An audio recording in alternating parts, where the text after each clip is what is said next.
Kwa majina ninaitwa Saifu Hamisi Saidi Gulamali, ni mbunge wa jimbo la Manonga, wilaya ya Igunga, mkoa wa Tabora.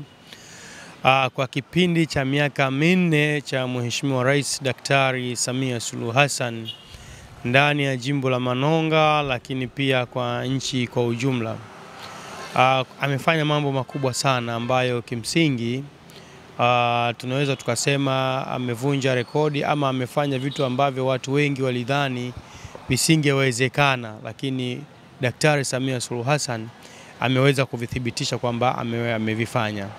Kubwa ambalo ameweza kugusa, amegusa kwanza sekta zote, si kwamba sekta moja. Amegusa sekta ya elimu, amegusa sekta ya maji, amegusa sekta ya afya, amegusa sekta ya barabara kwa maana miundombinu, amegusa sekta ya mawasiliano, maji na kadhalika. Tukianza kuzungumzia sekta ya elimu, Mheshimiwa Rais Daktari Samia Suluhu Hassan pamoja na kutoa fedha, ametoa fedha nchi nzima, lakini ameondoa uhaba wa watoto kukaa chini. Shule zote Tanzania kwa upande wa sekondari, watoto wote wanakaa kwenye madarasa. Ameondoa uhaba wa madarasa na madawati kwa shule za sekondari nchi nzima. Lakini pia ameondoa ile second selection ya watoto kwenda awamu ya pili ya kuchaguliwa nchi nzima. Ameondoa hilo tatizo, lakini pia ameweka fedha nyingi sana kwenye upande wa mikopo. Lakini amefanya jambo kubwa ambalo ni kutoa mikopo kwa elimu ya vyuo vya kati, kwa maana ya diplomas, ambayo ilikuwa haipo toka Tanzania ipate uhuru. Tulikuwa huwezi kuona watoto wanapata mikopo katika upande wa elimu ya diploma. Hii Mheshimiwa Rais Samia Suluhu Hassan kwa kuonyesha upendo na dhamira ya dhati ameweza kuyafanya. Lakini ukienda kugusia sekta ya afya, ameweza kujenga vituo vya afya nchi nzima zaidi ya vituo 400 ndani ya kipindi cha miaka minne. Ni jambo ambalo amevunja rekodi ambayo haikuwahi kuwepo, vituo vya afya 400. Lakini pia ameweza kuboresha hospitali za wilaya. Leo sisi hospitali yetu ya wilaya Igunga kuna ICU, kitengo cha kuwalaza watu wenye mahututi, ICU pale tayari tumeshajengewa, na amefanya hivyo kwa wilaya mbalimbali. Lakini ameweza kuboresha hospitali za mikoa na taifa. Lakini amesambaza MRI mashine hizi ambazo zamani ulikuwa huwezi kuzipata kwenye hospitali yoyote ya mkoa. Mashine za MRI unazipata hospitali ya taifa ya Muhimbili, na hapo Muhimbili ili uweze kupimwa kipimo hicho unahitaji mgonjwa utoke Tabora ufike Dar es Salaam na upewe appointment ya miezi 3 mbele kuweza kupata tiba hiyo. Sasa Daktari Samia Suluhu Hassan vifaa hivyo amevisambaza katika mikoa yetu yote. Hivyo basi badala ya kuja hospitali ya taifa ya Muhimbili unakwenda kwenye hospitali ya mkoa pale Tabora Kitete, unaweza kupata huduma hiyo. Lakini ametusogezea huduma za CT scan, kwa maana vifaa vile mapimo unapata katika hospitali yetu za level ya wilaya. Kwa ni vitu ambavyo vilikuwa havipo miaka ya nyuma, lakini Mheshimiwa Daktari ameweza kuvunja rekodi. Ukienda kwenye sekta ya barabara nchi nzima, sekta ya barabara Daktari amevunja rekodi pia. Mfano kwenye wilaya yetu ya Igunga tulikuwa tukipokea fedha bilioni 1 kwa barabara majimbo mawili. Leo wilaya yetu ya Igunga inapokea fedha bilioni 4 kwa majimbo mawili, kwa maana imevunjwa rekodi. Ametuzunguka mara 3. Unaweza ukaona si kitu kidogo, ni jambo kubwa. Nimeweza kusema kwamba tumepata fedha ambazo tumevunja rekodi, fedha za barabara katika engo hiyo ya barabara vijijini. Sasa hivi nchi nzima kuna mabadiliko makubwa. Barabara za vijijini zimetengenezwa, na hata jimboni kwetu barabara zimefunguka ambazo zilikuwa zifikiriwi kutengenezwa, sasa hivi zimetengenezwa. Lakini pia ndani ya kipindi kifupi cha Daktari Samia Suluhu Hassan kwenye sekta ya maji tumepokea fedha zaidi ya bilioni 7 kwa ajili ya mradi mkubwa wa maji ya Ziwa Victoria. Kati ya kata 19 za jimbo la Manonga, sasa kata 16 zitatumia maji safi na salama ya Ziwa Victoria. Kata 16 na zitabaki kata 3. Kwa ni mapinduzi makubwa kabisa ambayo Mheshimiwa Rais Daktari Samia Suluhu Hassan ameweza kufanya. Na juzi Mheshimiwa Waziri Mkuu ameweka jiwe la msingi kwenye mradi mkubwa wa maji ya Ziwa Victoria. Kwa hiyo unaweza ukaona ni dhamira ya dhati. Tumeweza kupeleka maji maeneo ambayo hapakuwa na ufikiriwa kwamba tungeweza kupata maji. Na alivyoingia tu madarakani alitupatia milioni 500 kila mbunge, kwa maana apeleke maji kwenye maeneo yake anaohisi kwamba yana uhitaji wapate maji wa haraka. Kwa hiyo Daktari Samia Suluhu Hassan kwenye upande wa maji kazi amefanya nzuri. upande wa barabara, upande wa elimu, upande wa afya na hata michezo umeweza kuona. Kwa hiyo mapinduzi makubwa yamefanyika, na mimi binafsi nampongeza sana Mheshimiwa Rais Daktari Samia Suluhu Hassan kwa mapinduzi ambayo ameyafanya ndani ya kipindi cha muda mfupi. Mheshimiwa Mali, na madarakani kulikuwa na General ya Manonga ile ambayo kimsingi ulipigania sana, ikafanya kazi, lakini sasa baadaye ikawa ime stop.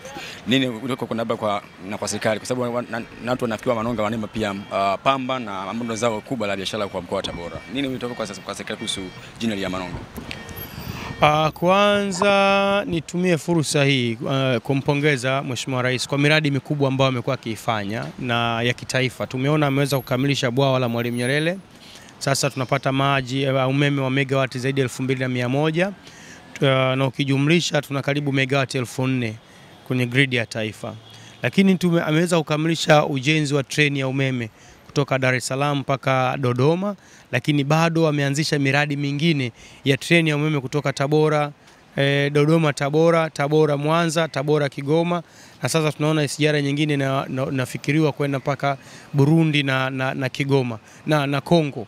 Kwa ni miradi mikubwa, lakini Mheshimiwa Rais amekamilisha miradi ya umeme vijijini nchi nzima. Zaidi ya vijiji 12,000 vinapata umeme kwenye level ya vijiji, maana yake tunainua uchumi. Na awamu yake hii ya pili anaenda kupeleka umeme kwenye kila kitongoji. Tuna vitongoji 66,000 karibu. Tayari vitongoji 34,000 mpaka 37 vinapata umeme. Kwa hiyo akienda kukamilisha hii, maana yake miaka 5 utaona kila sehemu patakuwa na umeme.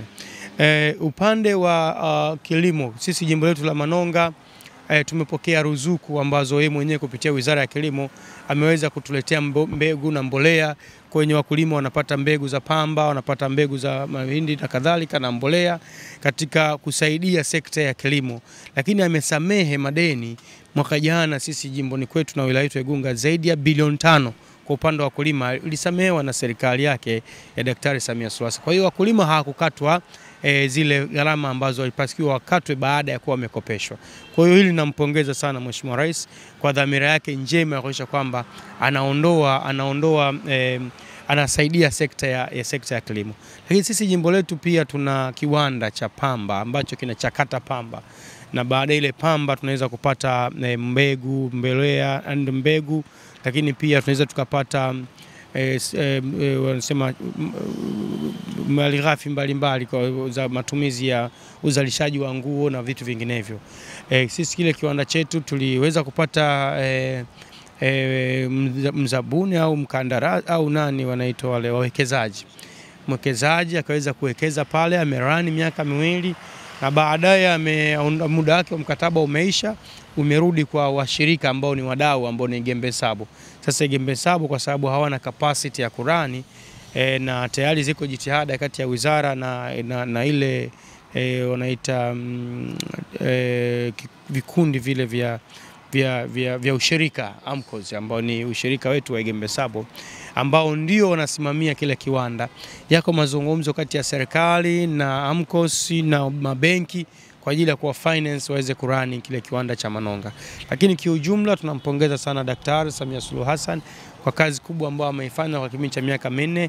Kwa kweli sisi kama Watanzania tunahitaji kumuunga mkono na kumsupport na kumtia moyo kwamba endelee kuchapa kazi. Tupo nyuma yake, tunamuunga mkono na mambo yatakuwa mazuri katika huu mwaka, kwa sababu huu mwaka ni mwaka wa uchaguzi. Tuna hakika atapata ushindi mkubwa, hasa kura nyingi atazipata za shukurani kutoka kwa wananchi kwa sababu ya kazi kubwa aliyofanya na ni nzuri iliyotukuka. Tarehe 18 mwezi wa pili, mwenyekiti wa CCM Taifa Rais Samia Suluhu Hassan akiwa Dodoma alisema kwamba ana ushahidi wa baadhi ya picha, kuna baadhi ya watu wanapita majimboni kufanya fujo kwa nafasi za ubunge na udiwani, kwa maana ana ushahidi na kuonya kwamba waache mara moja majimbo kama alivyosema Mheshimiwa Rais. Kwanza kama ambao tumefanya sisi Chama cha Mapinduzi, tumempitisha Daktari Samia Suluhu Hassan kuwa mgombea tena kwa kipindi kingine, na muda huu ambao tayari tumempitisha maana yake tumeleta utulivu ndani ya chama. Lakini huo utulivu ndani ya chama kwa upande wa rais ndio ambao anaumaanisha alete utulivu ndani ya chama kwenye nafasi za ubunge na madiwani.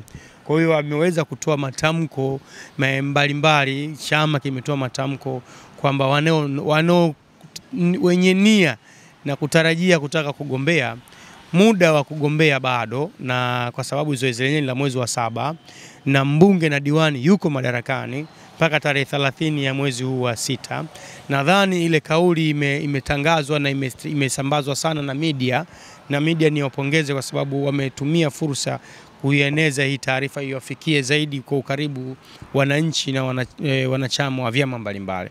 Sio tu CCM, vyama vyote. Kama ni vyama vingine vimeishapata nafasi ya kuruhusu dirisha la kuwania kugombea kupata uwakilishi, hivyo vyama vingine. Lakini kwa upande wa CCM, mwenyekiti wa CCM ambaye pia ni rais ameelekeza wanaotarajia kugombea wasubiri dirisha litakapofunguliwa, kwani kufanya hivyo sasa hivi kupita kule kunaondoa utulivu wa wabunge na madiwani kwenye zile kata, kwa sababu kuna ahadi na mipango ambayo haijakamilishwa.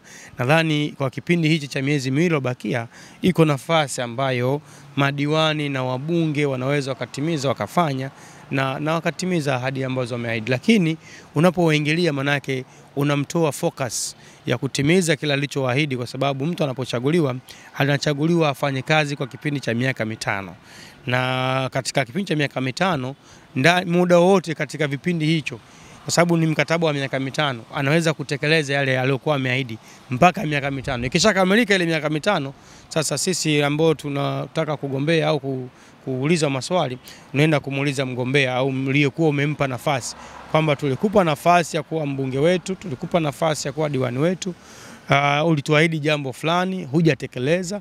Je, unahisi kwamba tukupe tena au tukupige chini? Kwa hiyo ni maswala ambayo yanatakiwa yaulizwe baada ya kipindi kile cha mtu kuwa amekamilisha. Lakini kumuuliza sasa hivi ni kama unamkumbusha, bwana, uliahidi sehemu fulani jambo fulani, nenda katimize. Kwa hiyo ni dakika za lala salama za kuhakikisha kwamba wale wote ambao walikuwa wameahidi ahadi zao waweze kuzitimiza. Kwa hiyo wagombea wanapokuingia, manake wanamchanganya, wanakosesha utulivu wa mbunge au diwani kwenye eneo husika kutimiza majukumu yake.